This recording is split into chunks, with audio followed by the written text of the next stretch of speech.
everybody, we are here in front of Rainbow Records. We did our first record here, so come on and join us and check it out.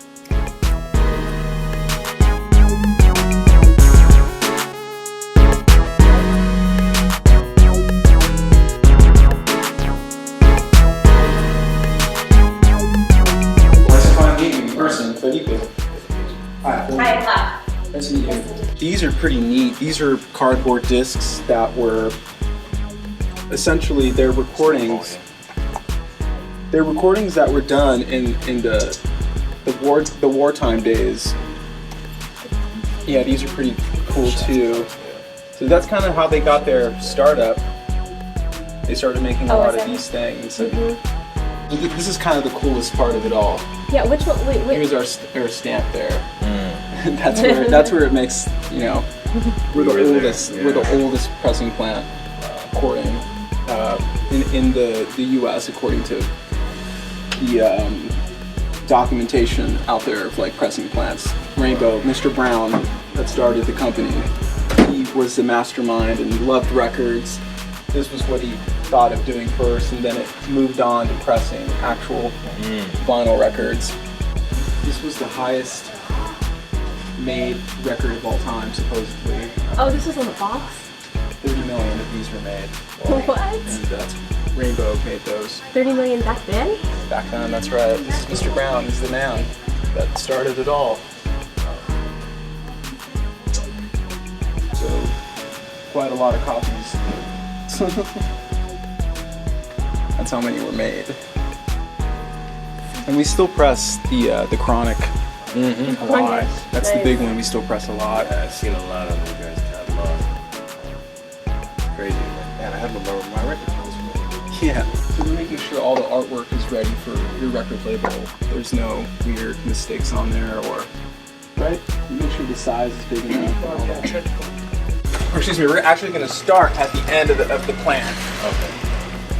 So this is the finishing department and packaging department. So this is once the product's already made. Hey, speaking of which, there it is right there. There's the Chronic ready to ship out. Yeah, that's crazy.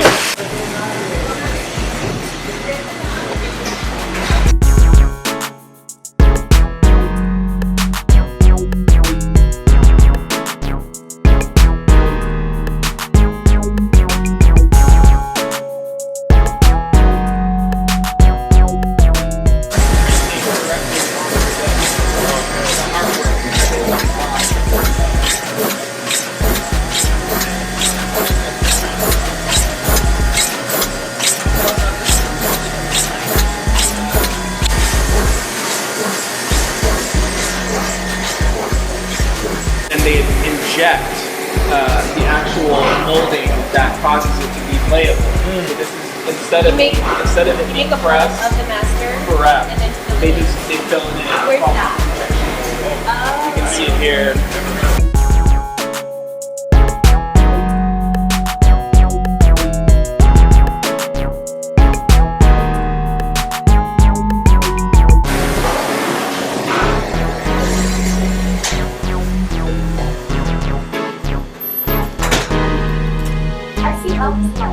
Basically, this is what we got from you. So this is your recording. This is the recording that we got from you. So your music was transferred to this. This is called a lacquer master. So the outside, the outside is basically lacquer. It's plastic. It's a thin layer of plastic. The inside of it is aluminum. So the reason that they cut on that is that the cutter head can really cut deep and nicely. Frequency response is transferred nicely with this type of compound. That's why it's been used ever since the early days of vinyls. So basically,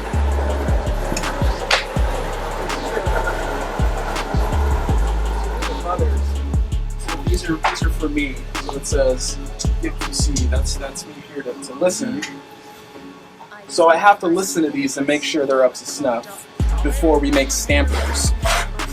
Because remember, this is right before stampers were made. They're not punched, nothing's really there.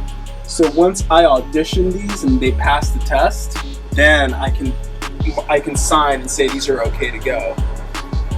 So you sit here and literally listen to the whole record? That's right. Through these speakers? That's right. Yeah.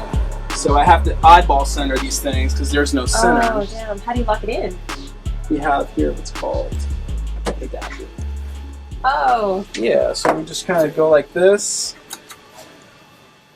After doing a few thousands of these, you get pretty lucky at centering these things. So essentially we play that and make sure it's up to snuff. But how does it stay centered?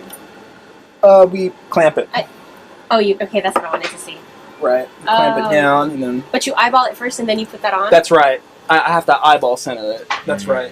Let me see if I can play something that I can't play. I don't want to get in trouble. This is not a race. Got it.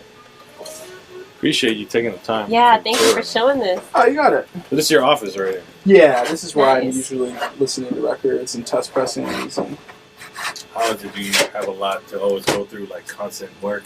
Does it ever slow down? Or? oh no, never. Never slows down. It's always... So you listened to our 7-inch in here. I did. Either myself or one of the other people that help here. It was a white 7-inch with a white label. Oh, cool.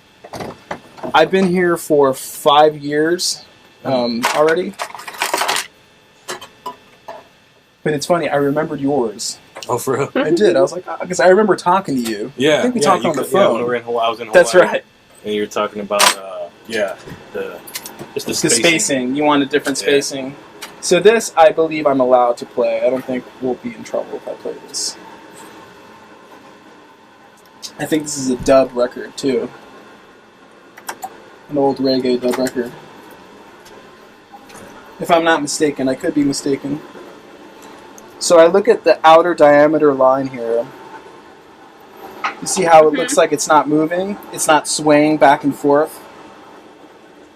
Which line? The darker one? Okay. The end here. This That little line. middle line. This line. Oh, It's not yeah, swaying yeah. back and I'm looking forth. at the other one because it's moving. The clear part of the... Oh, got it. So Okay. that tells me it's within tolerance center-wise. So now I just clamp it.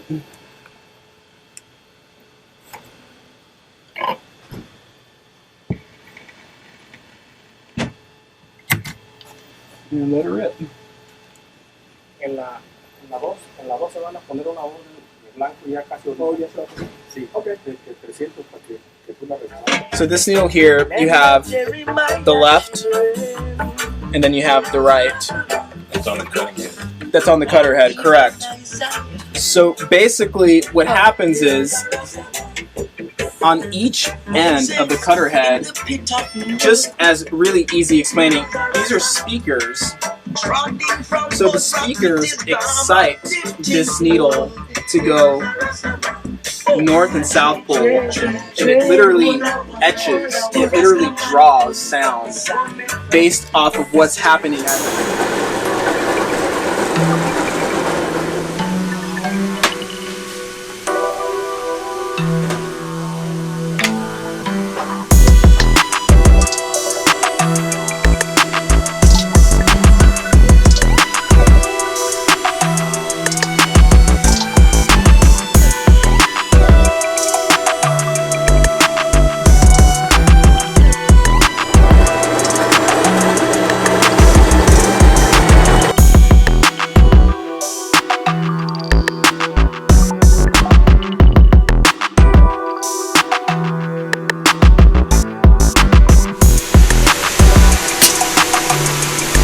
centers it